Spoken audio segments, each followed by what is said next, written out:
France के राष्ट्रपति Emmanuel Macron भी खाने का मजा ले रहे हैं। ये सारे राष्ट्राध्यक्ष पहुंच चुके हैं अंदर। अब मैं आपको बताने जा रहा हूं खाने में क्या बना है। खाने में वो चीजें हैं जो किसी के भी मुंह में पानी ला दें। देसी पकवान देखिए क्या है। बिहार के जो लोग हैं और बिहार के नहीं है वो भी जानते हैं, बिहार की लिट्टी चोखा भी है खाने में, राजस्थान का दाल बाटी चूरमा भी है, बंगाल के रसगुल्ले भी बने हैं, ममता बनर्जी भी आई हैं वैसे, पंजाब का दाल तड़का भी है और दक्षिण भारत का उत्पम, इडली और मसाला डोसा है। एक बात आप याद रखिए कि सारे राज्यों की स्पेशलिटी जो है, जो खासियत है, वो सब इसमें शामिल की गई है, जिससे हम दिखा सके कि हिंदुस्तान की विविधता क्या है। जम्मू कश्मीर से लेकर आप केरल तक चले जाइए, इधर नॉर्थ ईस्ट से आप गुजरात तक चले जाइए, अलग अलग राज्य, अलग अलग खाना, वो सब दिया गया। कर्नाटक का मैसूर का मसाला डोसा भी है, मालाबार का पराठा और वथक्कल भी है। यह है हर राज्य का खाना। आगे बढ़ते हैं। हमारे देश में स्ट्रीट फूड मशहूर है, वैसे विदेशों में भी स्ट्रीट फूड का बहुत चलन बढ़ गया है। स्ट्रीट फूड में क्या क्या है? चांदनी चौक से मुंबई चौपाटी तक का खाना है। इसमें दही भल्ला, समोसा, आलू टिक्की है जो उत्तर भारत में अच्छे खासे तरीके से खाई जाती है, भेलपूड़ी, गोलगप्पे और पापड़ी चाट है, दही पूड़ी, सेव पूरी और मिर्ची वड़ा भी है, वड़ा पाव मुंबई वाला, बीकानेरी दाल पराठा भी है, लीलवा कचौड़ी है, जोधपुरी कचौड़ी भी है। और अब देखिए सैलेड में क्या क्या है। देसी हरा भरा सलाद है, चना सुंदल है और पास्ता और ग्रिल्ड वेजिटेबल सलाद भी है। साथ ही साथ अब आ जाइए मेन कोर्स की बात करते हैं कि खाना क्या खाना है। ये सब तो अभी सलाद और स्टार्टर हो गया। खाना है दाल सब्जी में काजू, मटर, मखाना, सब्ज कोरमा है और पनीर लबाबदार है, पनीर तिल वाला है, ज्यादा ज्वार दाल तड़का है। इसके अलावा फॉरेस्ट मशरूम है, कटहल, गैलेट और कुरकुरी भिंडी भी है। ये वो वाले व्यंजन है जो अमूमन सभी ने चखे होंगे, खाए होंगे। तंदूर आलू है, केरल के लाल चावल हैं और वनम है। इसके अलावा प्याज जीरा का पुलाव है, जाफरानी गुच्ची पुलाव भी है खाने में और खीरे का रायता है, सादा दही है, इमली की चटनी है। यानी ऐसे ऐसे खाने हैं जो विदेशी मेहमानों ने शायद ही पहले खाए हो। रोटी पराठे में क्या है? तंदूरी रोटी है, बटर नान, कुलचा है खाने में, मक्के की रोटी है, लच्छा पराठा है खाने में। अब देखिए प्रधानमंत्री एक चीज को बहुत प्रमोट कर रहे हैं, वो है मोटा अनाज। अब मोटे अनाज में क्या है? देखिए मोटे अनाज को प्रधानमंत्री इसलिए प्रमोट कर रहे हैं, भारत में मोटा अनाज होता है, इसका एक्सपोर्ट बढ़े। अब हर चीज से पीछे मकसद हिंदुस्तान और हिंदुस्तान के लोग और किसान हैं। ज्वार का सूप है मोटे अनाज में और कुट्टू के नूडल्स हैं। इसके अलावा रागी के डिम सम है, ये मोटे अनाज में है। दही चटनी पर बाजरे की पत्ती भी है। अब स्वीट डिश, खाना खाने के बाद कुछ मीठा हो जाए, इसके लिए जलेबी है, मलाई घेवर है, पिस्ता कुल्फी भी है। ये सारे इंतजाम है। अंगूरी रसमलाई है, केसर पिस्ता रसमलाई भी है खाने में, गाजर का हलवा है और अंजीर का हलवा है विदेशी मेहमानों के लिए। मोतीचूर के लड्डू, जोधपुरी मावा कचौड़ी है। यानी एक स्टॉल से शुरू करेंगे तो दूसरे स्टॉल तक पहुंचने से पहले ही पेट भर जाएगा। स्ट्रॉबेरी आइसक्रीम है, मलाई कुल्फी है, श्रीखंड है। ये सारे पकवान हैं। इसमें मिश्री मावा, खीर, पुडिंग, मेवे की मिठाई। मुझे लगता नहीं है मेन्यू का कोई और विकल्प बचा है। इतने पकवान हैं, इतने पकवान हैं, आप अंदाजा लगा सकते हैं कि ये सुबह से लेकर शाम तक भी खाएंगे तब भी खत्म नहीं होने वाले हैं। अब जरा सुनिए, अमेरिकी प्रवक्ता है, उनका नाम है मार्गरेट मैक्लियोड, जिनसे हमारी सहयोगी सुचारिता ने बात की कि भारतीय खाना विदेशियों को और खासतौर से बाइडेन साहब को बहुत पसंद है, अमेरिकन को बहुत पसंद है। वो क्या कहनी है, सुनिए। हिंदुस्तानी खाना बहुत एंजॉय कर रही हूँ और यहाँ के मेरे सहेली दोस्तों सहयोगी को मिलने बहुत पसंद करती हैं। यहाँ पर आप देख रहे हैं बहुत से लोग आए हुए हैं अलग अलग देशों से। आपको लग रहा है वो भी इंडियन फूड उतना ही उनको मज़ा आ रहा है खाने में? जी, सब लोग अपना टेस्ट है, लेकिन मेरा ख्याल में काफ़ी बातचीत हो रही है इस शानदार मेज़बानी के बारे में। आपने सुन लिया, ये अमेरिकी विदेश विभाग की प्रवक्ता को आप सुन रहे थे। अब आपको सुनवाने जा रहा हूं जो आयोजन समिति के सदस्य हैं, खाने का इंतजाम करना और सारे ऑर्गेनाइज करने में लगे हुए हैं, मुकेश परदेसी, उन्हें सुनिए जरा। राष्ट्रपति जी का वो रात्रि भोज है, उसमें सारे शिखर नेता होंगे, उनके स्पाउसेज होंगे और उनके सीनियर मिनिस्टर या और एक दो हाई रैंकिंग ऑफिशियल होंगे। फिर हमारे साइड से जो G20 सेक्रेटेरिएट से जुड़े हुए हैं विदेश मंत्री और कैबिनेट मिनिस्टर, शेरपा और हाई रैंकिंग ऑफिशियल्स, तो इस तरह से डिनर की व्यवस्था है। और ये एक तरह से इतने देश के लोग आ रहे हैं तो उनके भी स्वाद का ख्याल रखा जाएगा उस दिन। हाँ, हम जब मेनू बनाते हैं तो इस बात का जरूर ध्यान रखते हैं कि उनको भी पसंद हो, उनके स्वास्थ्य, उनके टेस्ट, उनका हेल्थ, हाइजीन, ये सब का ध्यान रखा जाए। क्योंकि अगर किसी को कोई एलर्जी है या कोई पर्टिकुलर फूड या एलिमेंट अवॉइड करते हैं तो हमारे जो प्रोटोकॉल या जो टीम है वो होटल के साथ बात करके उस तरह के आइटम्स को हटा देते हैं। अब आपको एक और बड़ी बात बताने जा रहे हैं। भारत मेहमान नवाजी में कितना आगे है, हिंदुस्तान के आगे कोई नहीं है। तैयारी करते हैं तो ऐसी करते हैं कि दुनिया याद रखे। यह है बर्तन, ये बर्तन है जो टेबल पर लगाए गए हैं जिसमें खाना खाना है। चांदी के बर्तन हैं, खास बनवाए गए हैं, तैयार करवाए गए, महीनों पहले ऑर्डर दिया गया था। फुल स्क्रीन लीजिए जरा, ये चांदी के बर्तन है जिसमें खाना परोसा जाना है दुनिया के आए मेहमानों को। अगली तस्वीर दिखाने जा रहा हूं, खास तैयार किए गए हैं। अगली तस्वीर देखिए जरा। चांदी के अलावा ये कुछ और बर्तन है, ये सोने के बर्तन है। सोने और चांदी के बर्तन में खाना परोसा जाएगा इन मेहमानों को। ऐसे बर्तनों में कभी खाना नहीं खाया होगा इन्होंने। अब आइए मैं आपको दिखाने जा रहा हूं बर्तन कहां से बनवाए गए सोने चांदी के, कब ऑर्डर दिया गया, किसने ऑर्डर दिया गया, कब तैयार किए गए, क्योंकि खास मेहमान आ रहे थे। और इससे भारत की साख, भारत का दम, भारत के अंदर क्या जज्बा है, क्या कर सकता है। आपके घर में मेहमान आते हैं तो जो सबसे शानदार बर्तन है उनमें ही खाना दिया जाता है, इसलिए खास तैयारी की गई। मेहमानों के खाने के लिए यह खास बर्तन बनवाए गए कि बाइडेन एंड टीम आ रही है तो बर्तन अच्छे हो। उन्होंने सोने चांदी के बर्तनों में खाना परोसा जा रहा है। इन बर्तनों में सोने की प्लेट, कटोरी और चम्मच है, तो चांदी की ट्रे, गिलास, जग और चमचमाती थाली भी है। इसके लिए बाकायदा जयपुर में एक कंपनी को ऑर्डर दिया गया था और G20 के मेहमान जयपुर के बने बर्तनों में आज खाना खा रहे हैं।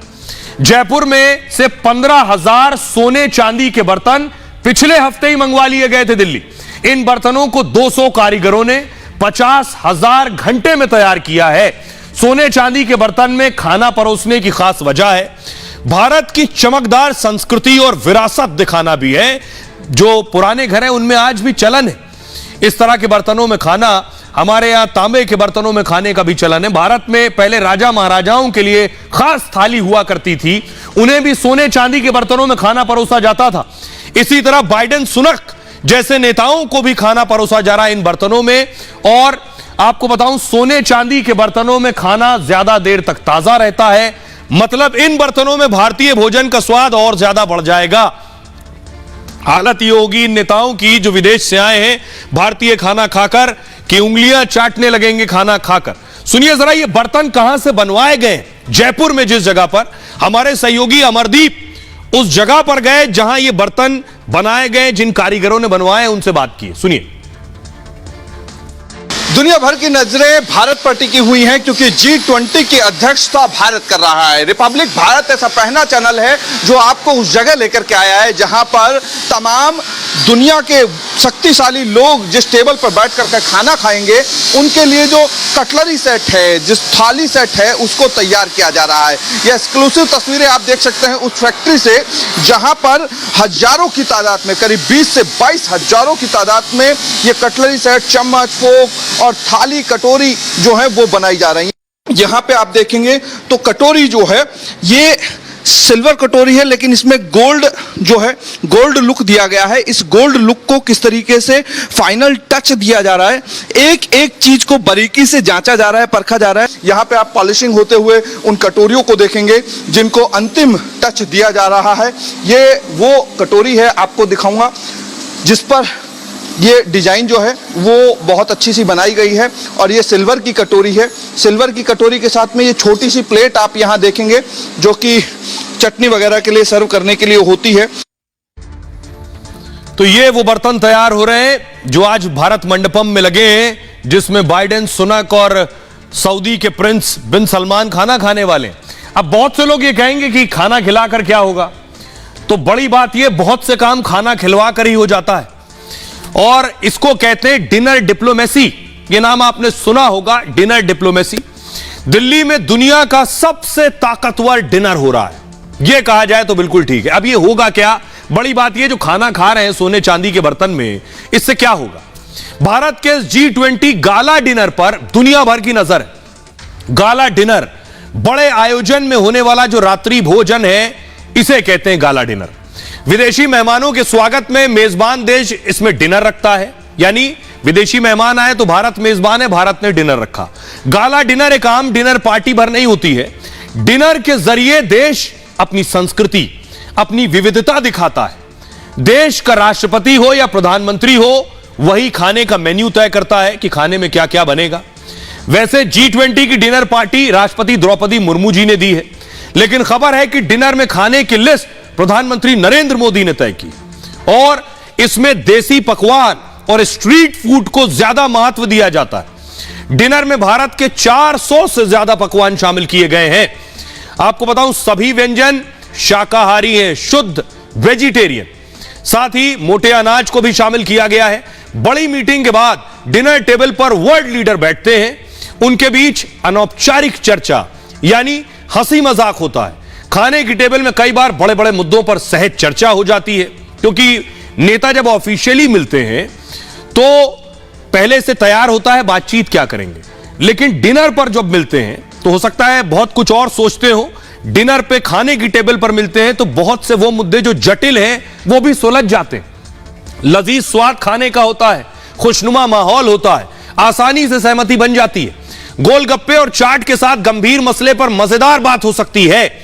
मोदी जापान के प्रधानमंत्री को इससे पहले भी आपको याद होगा गोलगप्पे खिला चुके हैं, ये तस्वीर वही है। अमेरिका के अरबपति बिल गेट्स को प्रधानमंत्री मोदी ने डोसा बनाने पर उनकी तारीफ की थी। मतलब मोदी की दुनिया भर के नेताओं के साथ पहले ही बहुत अच्छी केमिस्ट्री है और इस तरह के डिनर से वर्ल्ड लीडर के बीच वो और खास हो गए। इस तरह के डिनर की तैयारी बहुत पहले ही हो जाती है।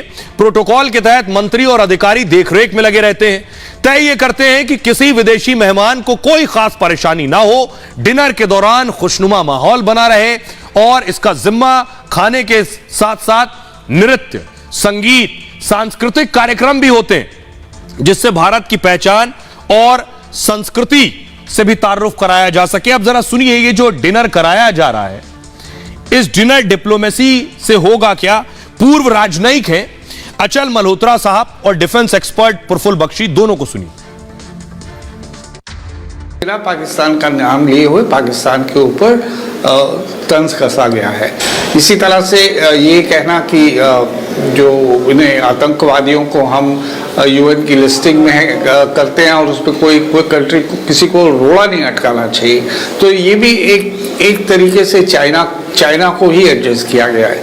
क्योंकि कई बार ऐसा होता है कि हमारे यूएन की प्रोसीडिंग्स में जिसे हम टेररिस्ट घोषित कराना चाहते हैं तो टेक्निकल रीजन से चाइना उस पर अड़ंगे लगाता रहा है। तो ये कुल मिला के ये बहुत ही सकारात्मक अप्रोच है और बहुत बड़ा कंसेंसस एक बहुत बड़े मुद्दे पे, एक ग्लोबल मुद्दा बन चुका है कि जो मीटिंग्स में, डिनर में, मीटिंग्स में, कॉकटेल्स में जब बात होती है, आदमी खुल के बात करता है, आदमी अपने सीरियसली बात करता है और उसके अंदर कोई ऐसी वो उसके गार्ड्स अप नहीं होते। क्लाइमेटोलॉजी की बात आएगी, क्लाइमेटोलॉजी में या क्लाइमेट फाइट के अंदर बात आएगी कि आप कैसे कंपनसेशन करेंगे, फाइनेंसेस कौन करेगा, कई अड़चने जब बात होती हैं वो डिनर डिप्लोमेसी में बिल्कुल सॉल्व हो जाती हैं। डिफेंस डील की बात होगी, जब जो हम फ्रांस से इंजन की बात होगी, तो तो इंजन का क्या R&D में वो कितना देगा कितना नहीं देगा, एक बार डिनर पे जब बात हो जाती है उसके बाद कोई पीछे नहीं देखता।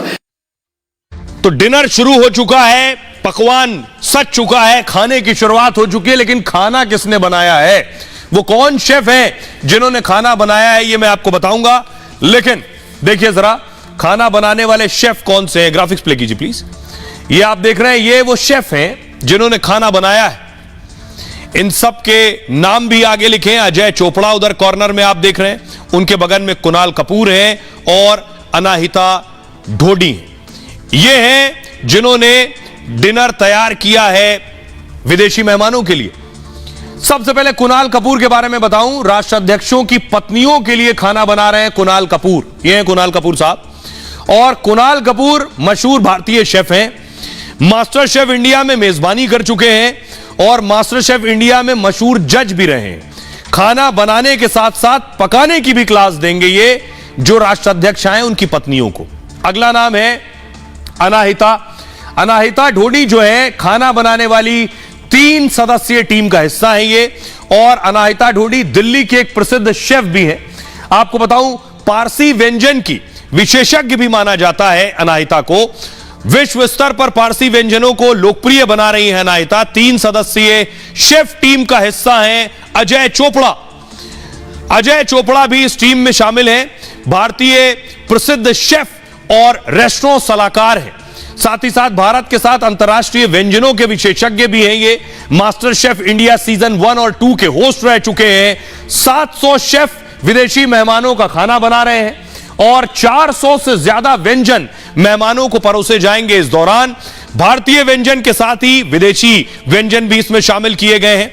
किचन में मेहमानों की पसंद का खाना भी बनेगा। भारत मंडपम में लाइव किचन भी बनाया गया, यानी उस दौरान भी वहां खाना बनता रहेगा और ये सारे शेफ होंगे वहां। दरअसल इस पूरी टीम में जो इतना खाना मैंने शुरू में आपको बताया, लंबा चौड़ा मेन्यू है, इसे 1 2 3 आदमी नहीं बना सकते। 700 शेफ की टीम है, उनमें से एक सदस्य है, उनसे बात की हमारी सहयोगी अनामिका ने, जरा सुनिए। 120 शेफ्स की टीम है, तो हम लोग डेली बेसिस पे इंटरेक्ट करते हैं, डिस्कशन करते हैं अपने डिशेस के बारे में, क्यों न्यू डिशेस इंट्रोड्यूस करना है या हमें कुछ क्रिएटिव करना है, तो हम डिस्कस करते हैं, उसके फूड ट्रायल्स करते हैं। वो फूड ट्रायल्स हम जो करते हैं ताकि हमारी डिश बिल्कुल परफेक्ट हो, जो हम सर्व कर रहे हो बिल्कुल परफेक्शन के साथ जाए। तो अभी ट्रायल चल ही रहा है या सब कुछ डिसाइड हो चुका है, मेन्यू डिसाइड लगभग हो चुका है? हाँ, मेन्यू ऑलमोस्ट डिसाइड हो गया है और ये तैयारियां आज से नहीं, जैसे मैंने पहले भी कहा था, हमारे पूरी 120 लोगों की शेफ की टीम इसमें लगी हुई, ताकि जिस दिन हमारे विदेशी मेहमान आएंगे उस दिन किसी तरह की कोई गलती की गुंजाइश ना हो। तो जैसे जैसे जहाँ पर रिक्वायरमेंट्स आएंगी हम लोग उसी तरह से काम करेंगे।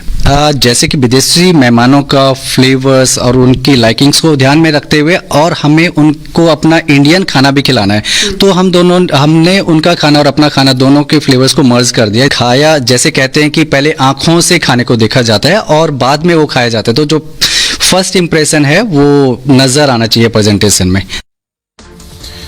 बड़ी अच्छी बात कह रहे हैं, पहले आंखों से खाने को देखा जाता है, यानी खाना दिखने में भी खूबसूरत दिखे, प्रेजेंटेशन अच्छा हो, उस पर कोशिश की गई है। लेकिन सिर्फ राष्ट्राध्यक्ष या दुनिया के नेता नहीं आ रहे डिनर में, हमारे देश के मुख्यमंत्रियों को भी न्योता दिया गया है। ये आप देख रहे हैं नीतीश कुमार भी पहुंचे हैं, ये उनकी गाड़ी की तस्वीर आप देख रहे हैं, नीतीश कुमार नजर आ रहे हैं। नीतीश कुमार डिनर के लिए आए हैं बिहार से, इस डिनर में शामिल होने के लिए पहुंचे। अगली तस्वीर दिखाई जरा, ये आप देख रहे हैं महाराष्ट्र के मुख्यमंत्री एकनाथ शिंदे भी दिल्ली पहुंचे इसी डिनर में शामिल होने के लिए। तो अब आपको बताता हूं कौन कौन से मुख्यमंत्री आ रहे हैं, कौन कौन जिन्हें बुलाया गया था लेकिन नहीं आ रहे हैं, और कौन रूठ गया है। बहुत से फूफा भी बन जाते हैं जो रूठ जाते हैं। देखिए आप देख रहे हैं, सबसे पहले इस टेबल पर चलते हैं जहां बीजेपी के मुख्यमंत्री हैं, सीएम योगी आदित्यनाथ भी इस डिनर में शामिल हो रहे हैं, भूपेंद्र पटेल गुजरात के मुख्यमंत्री और मध्य प्रदेश के मुख्यमंत्री शिवराज सिंह चौहान भी शामिल हो रहे हैं इसमें। उत्तराखंड के सीएम पुष्कर धामी भी पहुंचे। अब देखिए विपक्षी नेता जिन्हें बुलाया गया इस डिनर के लिए, एमके स्टालिन भी पहुंचे हैं। दिल्ली के मुख्यमंत्री अरविंद केजरीवाल डिनर में शामिल हो रहे हैं। बिहार के सीएम, तस्वीर मैंने आपको दिखाई, नीतीश कुमार भी इस डिनर में पहुंच रहे हैं और ममता बनर्जी भी डिनर के लिए पहुंच रही हैं। हेमंत सोरेन झारखंड के मुख्यमंत्री भी इस न्योते में पहुंच रहे हैं। भगवंत मान पंजाब के मुख्यमंत्री भी पहुंच रहे हैं। लेकिन कौन नहीं आ रहा है और क्यों नहीं आ रहा है ये आगे बताऊंगा। सोचिए, ममता बनर्जी भी गई हैं, नीतीश कुमार भी गए हैं, अरविंद केजरीवाल भी गए, एमके स्टालिन भी गए। ये विरोधी नेता है, इंडिया अलायंस के नेता है, इनके लिए देश इंपॉर्टेंट है। G20 की बैठक में गए। लेकिन अशोक गहलोत राजस्थान के मुख्यमंत्री नहीं आए। छत्तीसगढ़ के मुख्यमंत्री, कांग्रेसी मुख्यमंत्री भूपेश बघेल भी नहीं आए। कर्नाटक के सीएम सिद्धारमैया भी नहीं आए, यानी जहां जहां कांग्रेस की सरकार है उनके सीएम नहीं आए। तेलंगाना के सीएम चंद्रशेखर राव भी नहीं आए और आंध्र प्रदेश के सीएम जगनमोहन रेड्डी भी नहीं पहुंचे हैं। अब पूर्व प्रधानमंत्रियों को बुलाया गया था, जिसमें जो है मनमोहन सिंह साहब, जिनका स्वास्थ्य खराब है, वो भी नहीं आ रहे हैं। एचडी देवेगौड़ा अपने हेल्थ इश्यूज की वजह से, स्वास्थ्य ठीक नहीं है, वो भी नहीं आ रहे हैं। तो ये लोग पहुंच रहे हैं और इतने लोग नहीं पहुंच रहे हैं। अब मैं आपको सुनाने जा रहा हूं छत्तीसगढ़ के मुख्यमंत्री जो नहीं आ रहे हैं, भूपेश बघेल, ना आने पर क्या कह रहे हैं, सुनिए। देखिए, इसके पहले इंदिरा जी 40 साल पहले 100 राष्ट्र के उसके राष्ट्राध्यक्ष या प्रधानमंत्री आए थे। ये तो 20 में उसमें भी कुछ लोग नहीं आए हैं और उसमें भी विपक्षी नेताओं को आमंत्रित नहीं किए हैं, जिसमें खड़गे शामिल हैं। तो ये प्रचार प्रसार करने का एक तरीका है। अभी तक के तो उस बैठक का कोई रिजल्ट दिखाई दे नहीं रहा है, लेकिन अब आने वाले समय में क्या बैठक का रिजल्ट निकलता है वो देखेंगे। अब सोचिए जरा, कांग्रेस के मुख्यमंत्री क्यों नाराज हैं? कांग्रेस के मुख्यमंत्री इसलिए नाराज हैं कि उनके अध्यक्ष हैं मल्लिकार्जुन खड़गे। वो कह रहे हैं हमारे अध्यक्ष को नहीं बुलाया तो हम नहीं जाएंगे। मल्लिकार्जुन खड़गे को नहीं बुलाया गया तो कांग्रेस पार्टी ने हंगामा कर दिया, जबकि इस डिनर में सिर्फ मंत्रियों और मुख्यमंत्रियों को बुलाया गया था। इसीलिए अशोक गहलोत और भूपेश बघेल को बुलाया गया था।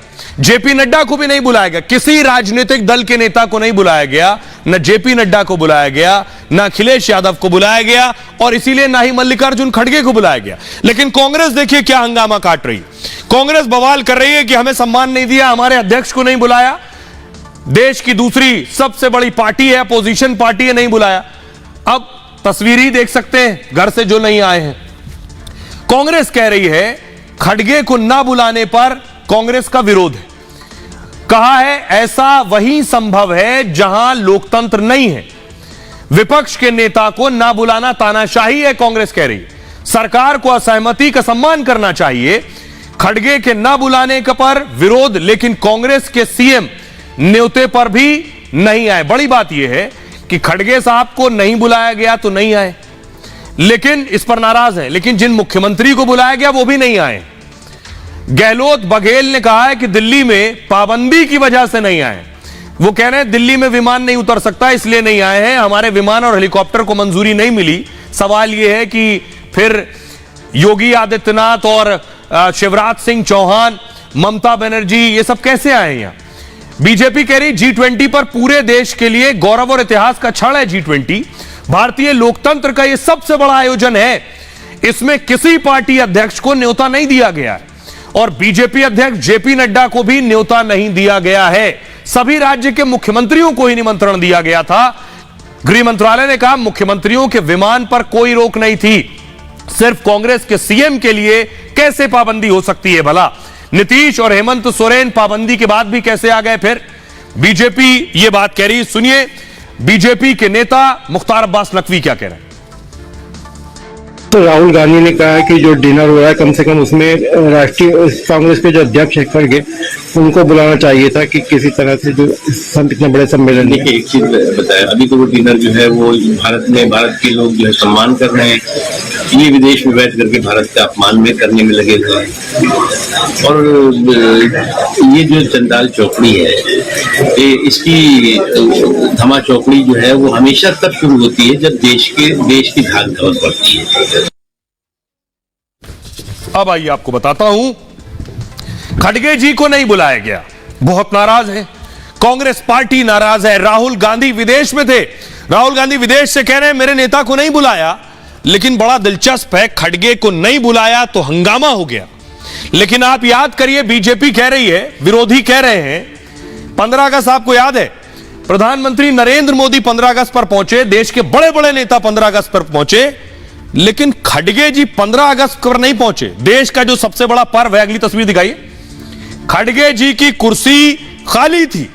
खड़गे जी 15 अगस्त पर नहीं पहुंचे, जहां इनवाइटेड थे, बुलाया गया था। विपक्ष के नेता पार्टी के अध्यक्ष के तौर पर नहीं पहुंचे, कुर्सी खाली थी। लेकिन G20 में नहीं बुलाया गया तो नाराज है, हंगामा है। अगली तस्वीर दिखाइए। लेकिन खड़गे जी 15 अगस्त को झंडा फहरा रहे थे पार्टी दफ्तर पे, अपने मतलब 15 अगस्त पर लाल किले नहीं पहुंचे। अब सवाल बड़ा यह है कि बीजेपी सवाल कर रही है इसीलिए कि जब आपको बुलाया गया था तो आप गए नहीं, और जब नहीं बुलाया गया तो आप हंगामा कर रहे हैं। यह तस्वीर आप देख रहे हैं, यह 15 अगस्त को झंडा फहरा रहे थे खड़गे साहब, और लाल किले पर कुर्सी खाली थी। 15 अगस्त को मल्लिकार्जुन खड़गे को न्योता दिया गया था, लेकिन लाल किले के उस कार्यक्रम से खड़गे ने दूरी बना ली। स्वतंत्रता दिवस के कार्यक्रम में उनकी कुर्सी खाली रही, क्योंकि पहले से न आने की कोई जानकारी नहीं दी थी उन्होंने। उन पर प्रधानमंत्री के कार्यक्रम के बहिष्कार के आरोप लगे। बाद में खड़गे ने सफाई दी, खुद ही सफाई में कहा सुरक्षा की वजह से वो लाल किले नहीं गए, क्योंकि चेकिंग बहुत होती है। मुझे कांग्रेस दफ्तर में भी झंडा फहराना था, खड़गे साहब ने कहा, और मैं पीएम के जाने से पहले वहां से निकल नहीं पाता, फंस जाता, इसलिए नहीं गया। मतलब खड़गे ने 15 अगस्त में सुरक्षा का हवाला दिया था और नहीं आए। अब उस लिहाज से आप सोचिए, G20 में तो बहुत तगड़ी सुरक्षा है, विरोधी कह रहे हैं वहां सुरक्षा का हवाला था, यहां सोचिए कितनी बड़ी सुरक्षा है। यहां तो जमीन से आसमान तक सिक्योरिटी ही सिक्योरिटी है। G20 के आयोजन में कड़ी जांच के बाद ही एंट्री मिलती है, ऐसे में तो खड़गे का आना और ज्यादा मुश्किल हो जाता। फिर ग्लोबल आयोजन पर बुलाने पर ना आना सही नहीं होता। अब खड़गे को भी जवाब मिल गया। एक तरफ उनके ना आने पर